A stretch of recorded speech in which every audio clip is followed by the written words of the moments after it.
Dom, it's so great to be with you today. You've had fantastic success growing companies like Rackspace and Peer One.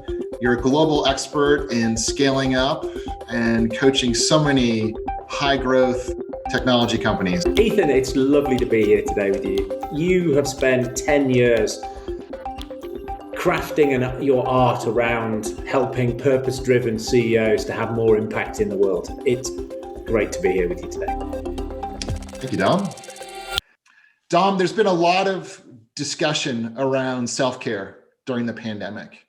What are some things that you've seen great leaders do to really take care of themselves and recharge? I think building a divide between, home and work is important. I think, one of the things we generate is a podcast called The Melting Pot, and we saw listenership come down and then come back up. Microsoft introduced things like a virtual commute. And so I think not allowing the day to spread to, 18 hours is important, and having some way to divide work and home. Not spending 8 hours on Zoom. We were working with a client the other day that were debating which day of the week they were going to have as a no meeting day.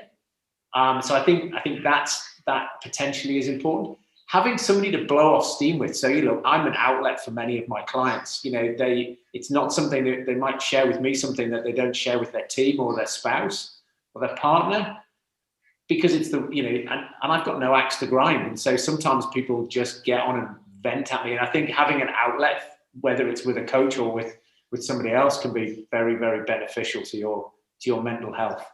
Yeah, there's so much a coach can do to kind of help keep that perspective, to help set those good boundaries. One of the patterns I've seen too with all of our top CEOs is they all have a hobby. It could be gardening, it could be flying, but it's keeping them learning, it's keeping them growing, it's keeping them engaged.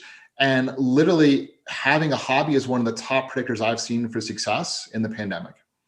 What's interesting, because I think if I reflect about the CEOs, many of the CEOs that I serve, lots of them are very handy DIY builders, fettlers of automobiles. So yeah, hobbies, absolutely.